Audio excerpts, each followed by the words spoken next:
नमस्कार, आपस की बात में आपका स्वागत है और आज के हमारे मेहमान हैं इंद्रशेखर सिंह। इंद्रशेखर सिंह खेती के ऊपर काफ़ी लिखते हैं और इसी पर उनका गहरा काम है। वो डायरेक्टर हैं policy outreach national seed association of India के। तो इनसे बातचीत करते हैं। इनके कई बड़े क्रांतिकारी विचार हैं और आज उन्हीं के आसपास उनसे सारी चर्चा करेंगे।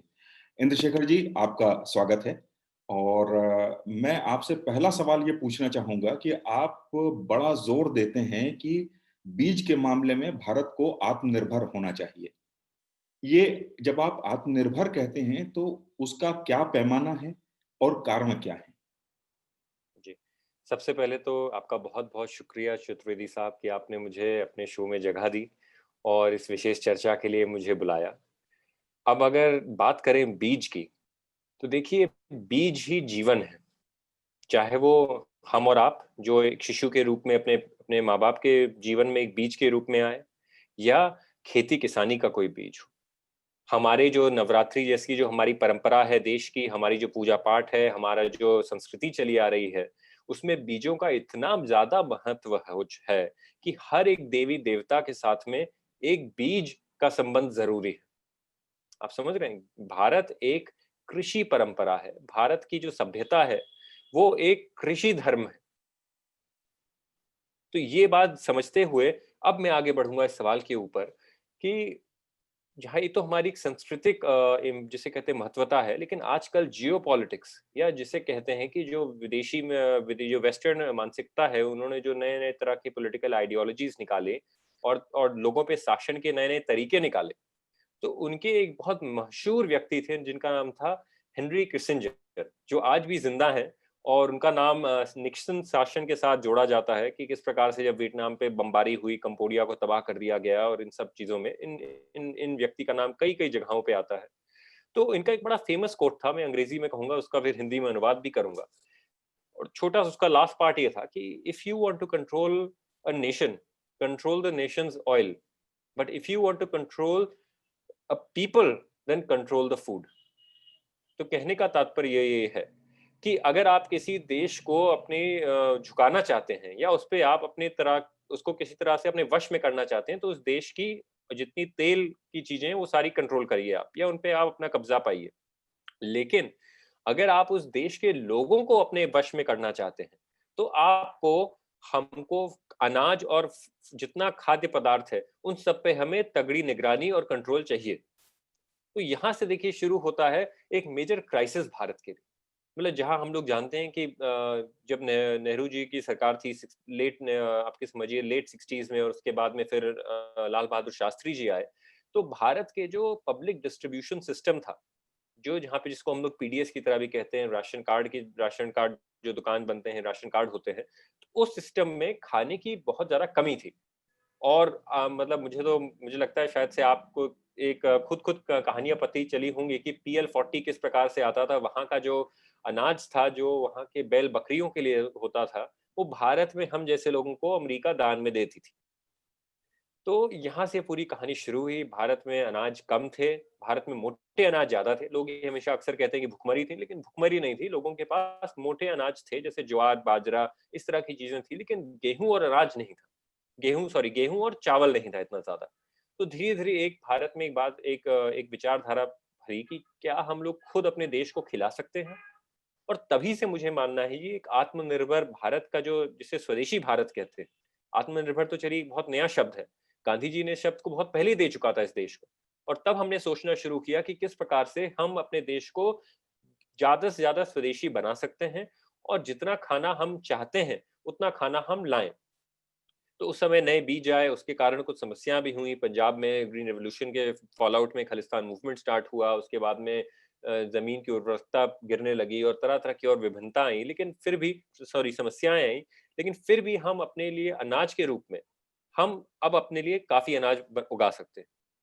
अब अगर थोड़ा फास्ट फॉरवर्ड करें 2020 में, तो 2020 में ऐसी स्थिति आ चुकी है कि चाहे हम अपना अनाज तो काफ़ी उगा लेते हैं, लेकिन जो बीज सुरक्षा है, वो भारतीयों के हाथ से, और भारतीय जो जिसे कहते हैं जैव विविधता, या उसको अंग्रेजी में कहते हैं प्लांट जेनेटिक रिसोर्स, जो आपके दर्शक जानना जरूरी समझेंगे कि बीज के अंदर के जो सूक्ष्म जीवाणु होते हैं, या जो कल्चर होता है जिससे वो बीज बनता है, उसे प्लांट जेनेटिक रिसोर्सेज कहते हैं। उसे तरह तरह जगह पे रखा जाता है, सेव किया जाता है और कंजर्वेशन किया जाता है उनका। तो अब इस समय क्या हो गया है 2020 में, कि भारत एक ऐसा देश है जहां पे सबसे ज्यादा जेनेटिक डाइवर्सिटी है। मतलब कहने का मतलब है कि फ्लोरा और फौना हमारे देश में हर मतलब भरा हुआ है, समझ रहे हैं? लेकिन अब ऐसी चीज हो गई है कि उसपे भारतीय लोग या भारतीय किसान उसका फायदा नहीं उठा पा रहा है। क्यों नहीं उठा पा रहा है? क्योंकि वो सारा का सारा जर्म प्लाज्म, पहली बात तो विदेशों में जाके लोगों ने, ऐसे मीर जाफर थे इस देश में, या फिर ऐसे और गद्दार थे जो सारा का सारा हमारा प्लांट जेनेटिक रिसोर्स जाके विदेश ले जा चुके हैं। तो ये वही ईस्ट इंडिया कंपनी जैसा माहौल है कि भारत का कॉटन मैनचेस्टर जाता है, फिर वापस 400 गुना दाम पे वापस हमें बेचा जाता है। तो बीजों के साथ भी कुछ ऐसे ही किया जा रहा है आज की तारीख में। आज की तारीख में भारत की जितनी जैव विविधता है वो सब चाइना में स्टडी होती है। चाइना की कंपनी आके भारत में भारतीयों को भारत का स्वाद देती हैं, हमारे जर्म प्लाज्म को स्टडी करने के बाद। अमेरिका की कंपनियां आती हैं, जर्मनी की कंपनियां आती हैं, जो भारत से ही जर्म प्लाज्म चुरा चुकी हैं 50 साल, 60 साल, 40 साल, 30 साल पहले, और अब उसी प्रोडक्ट को फिर से थोड़ा सा री इंजीनियर करके अपना पैटेंट लगा के भारत में बेच रही हैं। तो इनका क्या मतलब है कि यार देश कैसे आत्मनिर्भर हो सकता है जब तक उसके पास बीज ही ना हो? तो आज की स्थिति ये है कि जो जितनी मल्टीनेशनल कॉर्पोरेशंस हैं भारत में, वो लोग भारत की 60 to 70% सीड सप्लाई कंट्रोल करते हैं। अब आप सोचिए इसका गहरा इम्पैक्ट कितना हो सकता है।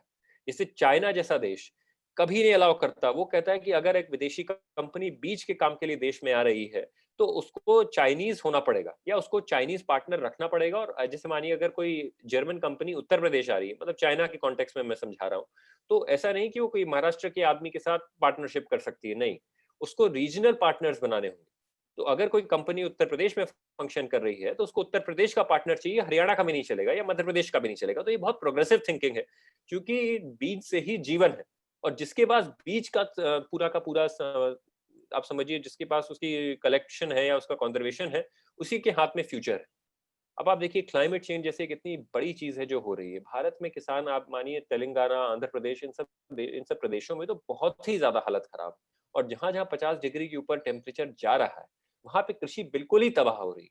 तो इन सब चीजों को समझते हुए हमें जो है अपने आप को इन सारी परेशानियों के लिए, इन सारी जो समस्याएं आने वाली हैं, इन सब का समाधान अपने किसानों को मदद करने के लिए सिर्फ बीज के द्वारा ही कर सकते हैं हम लोग।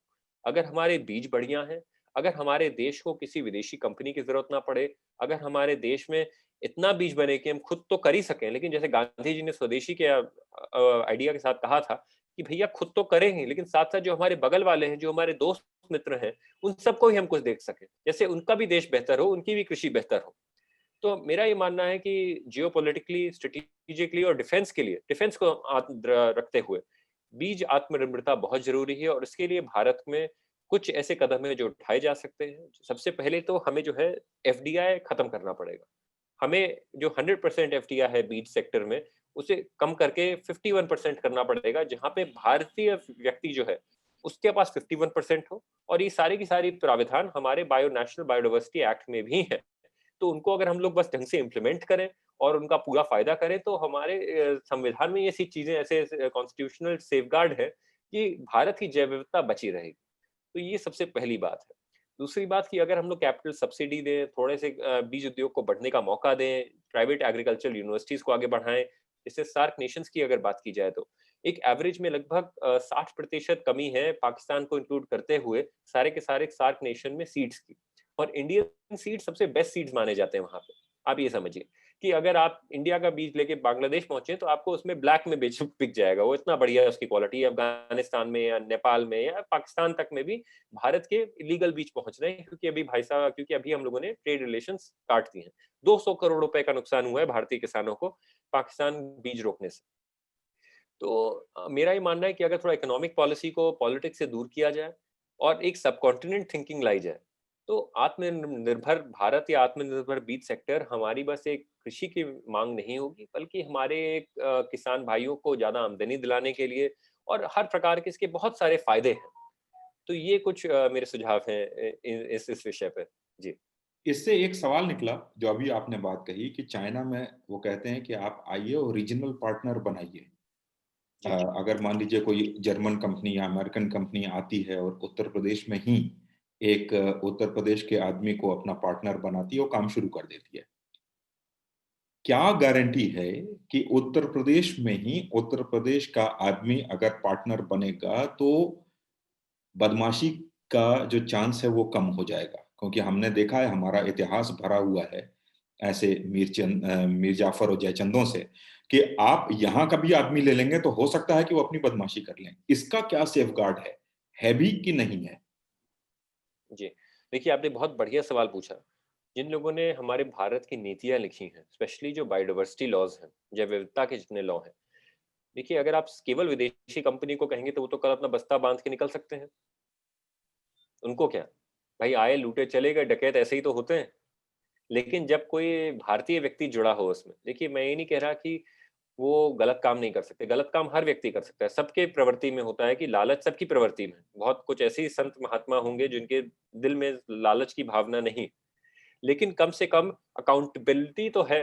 आप ये समझिए, इन इन कानूनों के कारण कि अगर किसी ने गलत किया, तो बहुत ही ज़्यादा हेवी अकाउंटेबिलिटी है और उस व्यक्ति के ऊपर है, उसका परिवार यही रहता है, इसलिए ज़्यादा। और मेरा मानना है कि कहीं न कहीं एक पैट्रियोटिज़्म की भी भावना होगी कहीं न कहीं, कि आदमी इतना ज़्यादा तो नहीं करेगा कि जहाँ पे उसके पूरे किसान, जैव विविधता सब तबाह हो जाए। अब मैं एक छोटा-सा उदाहरण लूँगा आपसे।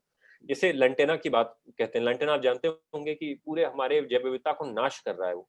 और जहाँ-जहाँ वो फैल गया है, वहाँ उसको ना कोई निकाल सकता है, ना उसका कोई इस्तेमाल है, और बाकी जो जैव विविधता की जो लोकल प्रजातियाँ हैं, उनको भी नहीं निकलने देता वो। तो जब अंग्रेज़ों ने इसको डाला भारत में, आप समझ रहे हैं? तो एक प्रकार से बायोडायवर्सिटी वेपन की तरह इस्तेमाल किया।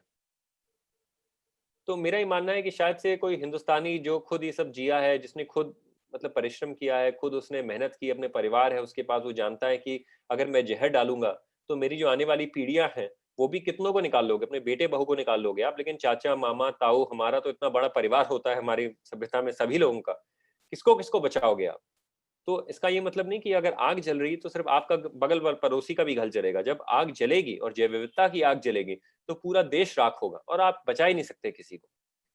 तो इसीलिए कि जो कानून है वो कम से कम अकाउंटेबिलिटी लाते हैं और काफी स्ट्रिक्ट रूल्स हैं। अगर उनको ढंग से फॉलो किया जाए तो मेरे हिसाब से वो दुनिया के सबसे प्रोग्रेसिव रूल्स हैं। और इनको, जो रूल्स हैं, इनको इम्प्लीमेंट करने में अगर हम पिछले 15 साल का एक वो ले लें, 2005 को कट ऑफ पॉइंट ले लें और आज तक के बीच में, तो क्या ऐसी प्रोसीजरल या पॉलिटिकल विल की कमी आपको दिखाई दे रही है? कौन से अदृश्य प्रेशर दिख रहे हैं जिसके कारण ये उस कड़ाई से लागू नहीं हो पा रहा है? देखिए, दृश्य तो नहीं, लेकिन एक बड़ा साफ साफ प्रेशर है, वो है फॉरेन एमएनसी से। आप जानते होंगे और दर्शक भी, शायद से कई दर्शक ये जानते होंगे कि विश्व की जितनी भी बीज का सप्लाई और प्रोडक्शन है, ये केवल मात्र 4 कंपनियां करती हैं। 60 से 70%, मतलब 4 कंपनियां पूरे विश्व का बीज कंट्रोल करती हैं। थोड़ा सोचें इसके बारे में, बड़ी गंभीर बात है कि दुनिया का पूरी कृषि 4 कंपनियां कंट्रोल करती हैं, मतलब 60-70%। उसी के साथ-साथ अब थोड़ा सा एक और आगे बढ़ा जाए कि दुनिया का जितना व्यापार है, अनाज का व्यापार, वो भी 4 कंपनियां कंट्रोल करती हैं। और अगर अमेरिका की बात की जाए, तो अमेरिका में जहां तक बात है किसान के खेत से लेके आपके ग्रोसरी स्टोर तक, 84% ये तो मतलब इंटरनेशनल फिगर्स हैं, वो भी 4 कंपनियां कंट्रोल करती हैं। तो अब आप सोचें, जब वो बीज से लेके आपको पोटैटो चिप तक खिला रही हैं, और वो बीज भी, आलू का उनका, केमिकल भी उनका, सब कुछ उनका, किसान बंधुआ मजदूर बन चुका है, और उनका जो मुनाफा है वो इतना ज़्यादा बढ़ चुका है कि जहाँ पे लोग भूखे मर रहे हैं, वहाँ पे भाई साहब खानों का मतलब फेंका जा रहा है नालियों में, उनका इतना पैसा है। जो क्योंकि इसमें मांडवाली है, क्योंकि इसमें आप याद होगा, कई सारे दर्शकों को याद होगा कि ₹210 तूर दाल का रेट बढ़ गया था, अरहर दाल का रेट बढ़ गया था 2016 में, 15-16 में। कई लोग को याद होगा, बड़ी लोग ये कहते थे कि भैया चिकन खा लीजिए, दाल नहीं मिलेगी। मतलब अभी तो मतलब चलिए हँसी की बात है, लेकिन ये बड़ा दिल में दर्द होता है सोच के, जो किसान मतलब ऐसी, मतलब जो आदमी जिसका कुछ भी नहीं है, जिसका दाल ही भर सहारा था, आज उसको ये ताना दिया जा रहा है कि चिकन खा लो, दाल नहीं मिलेगी। और ये भी जान के दर्शकों को मतलब गहर क्या अचंभा होगा कि इसमें भी एक फॉरेन मल्टीनेशनल कंपनी थी जो बहुत बड़ी एग्री ट्रेडर थी, जिसने पूरा का पूरा ये स्कैम ऑर्केस्ट्रेट किया था। तो रूल्स तो बहुत अच्छे हैं हमारे देश में, लेकिन जो जिस प्रकार के दबावों में आ जाती हैं सरकारें, या जिस प्रकार के अब वो क्या शर्तें हैं जो रखते हैं, मैं इनके बारे में तो मैं ज्ञात नहीं है मुझे, लेकिन जो भी ये करा जा रहा है, ये सारे का सारा एक नई ईस्ट इंडिया कंपनी है, जिनके कई नाम हैं, कई चेहरे हैं, रावण की तरह हैं, इनके 10 चेहरे हैं, लेकिन है एक ही रावण। और इनका एक ही टारगेट है, वो है भारत का किसान और भारत की जो जैव विविधता है वो। आपने जो आपका जो लेखन है, जिसको मैंने इतना देखा है over the period of time, तो आपका सारा ध्यान ये रहता है कि कैसे किसान की आमदनी बढ़े, और उस क्षेत्र में आपकी एक बड़ी क्रांतिकारी सोच है जो कि भांग से जुड़ी हुई है। हालांकि अभी 2-3 दिन पहले ही यूनाइटेड नेशंस ने यह कहा है कि भांग जो है वो कोई नशीला पदार्थ नहीं है, ये एक दवा है। लेकिन आप काफ़ी समय से ये कहते आ रहे हैं कि भांग को उसको लीगलाइज़ कर दीजिए, उसको डीक्रिमिनलाइज़ करिए, क्योंकि उसमें बड़ा पोटेंशियल है भारत के तमाम किसानों को तो थोड़ा बेहतर, उनका आर्थिक स्थिति बेहतर करने की। ये एक ऐसा विषय है जिस पे कि लोग जैसे ही सुनते हैं वो बड़े कि वाह! आप कैसी बात करते हैं, इस तरीके का उनका रिएक्शन होता है। इसके बारे में आप हमारे दर्शकों को एक अपना पर्सपेक्टिव दीजिए ज़रा। जी, ज़रूरी साहब, देखिए ज़रूरी बात ये है समझना कि मैं एक सनातन धर्म से आता हूँ। हमारे यहाँ जो हमारी प्रथाएँ हैं और जो जो हमारी परंपराएँ हैं, वो शिव पुराण से भी पुरानी हैं। हमारा जो धर्म है, धर्म तो क्या कहूँगा मैं, लेकिन हमारी जो जीवन का ढंग है, जिसको हम लोग कई-कई नामों से बुलाते हैं, ये अथर्ववेद, ऋग्वेद का धर्म है। ये कोई अंग्रेज़ी विक्टोरियन मोरालिटी नहीं है। ये भारत है और ये भारत शिव की धरती है। भारत शिव की ज़मीन है और शिव की ज़मीन में आप शिव के प्रसाद के बारे में बुरा-भला कह रहे हैं। आप शिव के प्रसाद को गाली दे रहे हैं और आप शिव के प्रसाद के ऊपर विक्टोरियन मोरालिटी डाल रहे हैं। मैं ललकारता हूँ हर वो व्यक्ति को जो जो शिव के खिलाफ जाएगा और इस चीज को गंदा कहेगा, क्योंकि ये गंदा नहीं। हमारे इतिहास में हमारे पूर्वजों ने, चाहे वो अथर्ववेद से शुरू करें, आप साथ ही में जितने भी आयुर्वेद में जितनी सारी कितने सारे टेक्स्ट हैं जो कहते हैं कि किस प्रकार से इस जड़ी बूटी ने, इस शिव की बूटी ने हमारे देश में कई कई पीड़ाओं को दूर किया है और आज भी कितने सारे लोगों को पीड़ा से मुक्त कर रही है। होली, महाशिवरात्रि, ये सब इन इन ऐसे जब ये ऐसे त्योहार होते हैं तो हमारे यहाँ भांग का सेवन एक पूजा के तौर पे किया जाता है। आप कोई भी शिव मंदिर चले जाइए इस देश में, आप, मैं तो कह रहा हूँ मोदी जी की कॉन्स्टिट्यूएंसी में जाइए और जाके देख लीजिए कि किस शिव मंदिर के अंदर भांग धतूरे से पूजा नहीं होती। तो ये जो लोग हैं ना, ये जो कहते हैं कि भांग को सुन के डर जाते हैं, ये असली में ये जो मैकेलॉय के बच्चे हैं जिन्होंने आके अंग्रेजों ने जो सिखा दिया वही आगे पीछे कर रहे हैं। भारत में गांजा हमेशा से चला है, भारत में भांग हमेशा से चली है और इसी चक्कर में राजीव गांधी और अमेरिका भी भारत में भांग नहीं बैन करा पाए।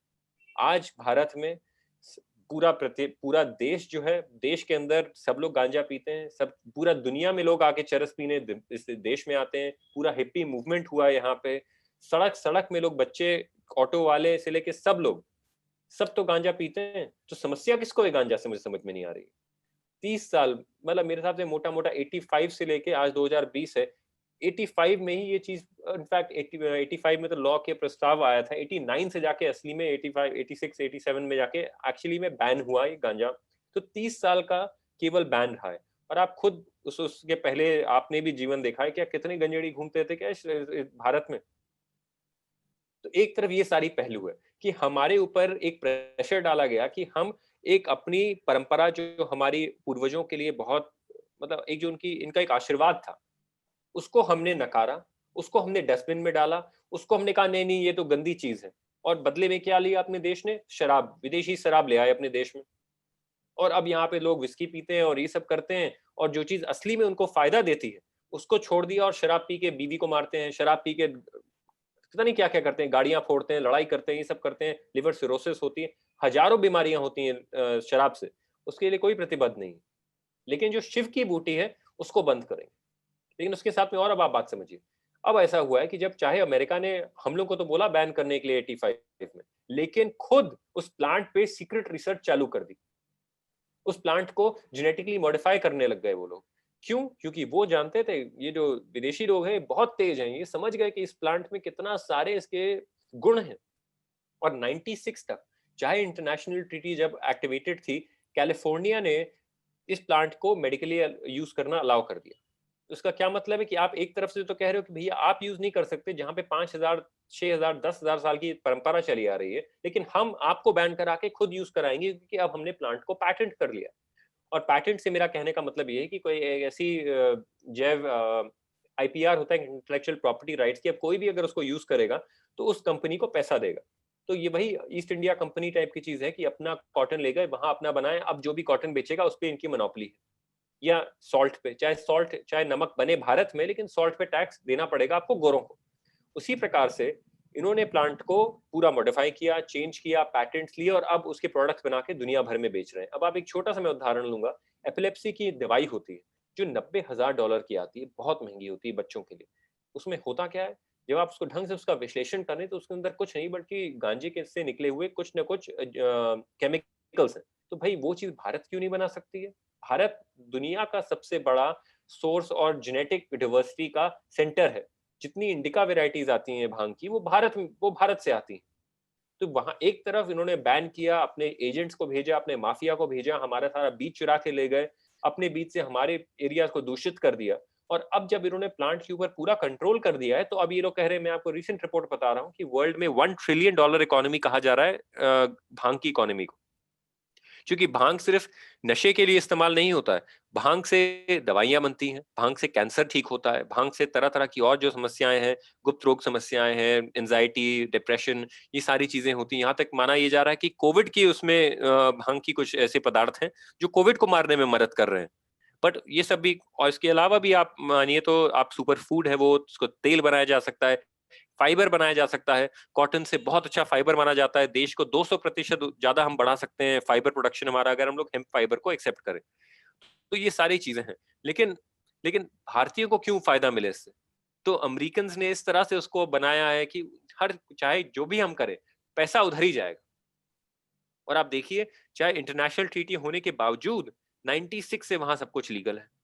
वो लोग हैं, उनकी जो इंडस्ट्री है, उन्होंने बिलियन, मतलब इस साल के दिसंबर तक ये प्रोजेक्शन था कि $15 बिलियन वो लोग कमाएंगे, द लीगल इंडस्ट्री, केवल अमेरिका के अंदर। 15 बिलियन, आप सोचिए क्या होता है 15 बिलियन की रकम, कितने सारे घर, किसान सब अपना जीवन बदल सकते हैं उसमें। तो मेरा ये मानना है कि अब भारत में अगर दुनिया ही लीगलाइज कर रही है, दुनिया में सारे के सारे जो लोग देश थे जहाँ पे ये बुरे मोरालिटी जहां से आई, वो सब लोग अलाउ कर चुके हैं इसको और इसको कमर्शलाइज कर रहे हैं। और भारत जहाँ पे 5,000 सालों का इतिहास है इस प्लांट के साथ, जहाँ ये शिव जी का बेसिकली बूटी है, हम लोग उसको नकार रहे हैं, हम लोग अपनी परंपराओं को भूले जा रहे हैं, और जो विदेश कर रहे हैं उसका इंतजार कर रहे हैं कि उसके बाद हम करें उसको। तो मेरा ये मानना है कि भारत में $25 बिलियन को हम लोग 5 साल के अंदर बना सकते हैं, अगर इस प्लांट को डीक्रिमिनलाइज करें, और इसको, इसकी जो सीक्रेट जगह है, जो पूजनीय जगह है हमारी सभ्यता में, इसको ये वो दे। मैं बिल्कुल ये नहीं कह रहा कि अपने बच्चों को नशा करना चाहिए या किसी को इससे नशा करना चाहिए, तो नशा खराब है। हर प्रकार का नशा जो है खराब है, चाहे वो चीनी का हो, चाहे टीवी का हो, चाहे नेटफ्लिक्स का हो। मैं उस प्रकार में विश्वास रखता हूँ। लेकिन इसका ये मतलब नहीं कि भाई जिन चीजों से कुछ लोगों का फायदा हो सके, जैसे जो कैंसर से लोग मर रहे हैं, कितनी दर्दनाक मौतें होती हैं जो लोग कैंसर से मरते हैं, और कई सारे लोग होंगे जो जिनकी खुद के परिवार में कैंसर हो चुका होगा। आप सोचिए अगर उनको इसकी दवाई मिलती तो क्या वो थोड़े दिन और चैन से जी सकते थे? मतलब कितना बड़ा, मतलब क्या आदमी नहीं कर सकता है अपने दर्द में किसी रिश्तेदार को कोई रिलीफ पहुंचाने के लिए? मतलब आयुर्वेदा भारत में है, और जो कैनबिस फार्मा इंडस्ट्री है वो कनाडा में है। वही उन आयुर्वेदिक फॉर्मूला को इस्तेमाल करके कनाडा में मेडिसिन बना के भारत में बेच रहे हैं। तो ऐसा क्यों किया जा रहा है?